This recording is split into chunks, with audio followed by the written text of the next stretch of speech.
আজি আকৌ এটা মিনি ভ্লগ লৈ আহিলোঁ আপোনালোকৰ মাজলৈ। তো সকলোকে স্বাগতম জনাইছোঁ।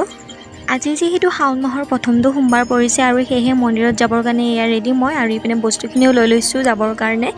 ইপিনে ভণ্টিহঁতৰো গোটেই একদম ৰেডি হৈ গ'ল আৰু এয়া গোটেইকেইজনী মিলি এতিয়া মন্দিৰলৈ বুলি ওলাইছোঁ। তো এনেকুৱা সেই মন্দিৰ ভাগো পাই গ'লোঁ। এয়া দেখিছে, এই মন্দিৰটো সকলোৱে চিনি পাইছেই চাগে, যিহেতু মই আগৰ মিনি ভ্লগ এটাটো দি থৈছিলোঁ। আপোনালোকে বাৰু মন্দিৰত আজি গ'লে নে নাই, যদি গ'লে কমেণ্ট কৰি জনাব। যিহেতু আজি শাওণ মাহৰ প্ৰথমটো সোমবাৰ পৰিছে ন, তো সকলোৱে যাব বুলি ভাবিছোঁ আৰু মই ইপিনে আহি গ'লোঁ মন্দিৰলৈ বুলি। চাকি ধূপ জ্বলাই লৈ এতিয়া যাম আমি পানী টেংকিৰ ওপৰতো। তো আপোনালোককো দেখুৱাই যাম, তো আপোনালোকেও চাই যাব। আৰু এয়া দেখিছে নহয়, ওপৰ পিনে গৈ আছোঁ পানী টেংকিৰ ওপৰত, আৰু ফাইনেলি আহি পালোঁ পানী টেংকিৰ ওপৰত। আৰু এয়া ভিউটো চাব পাৰে আপোনালোকে, ভিউটো যে ইমান ধুনীয়া হৈছে চাবৰ কাৰণে।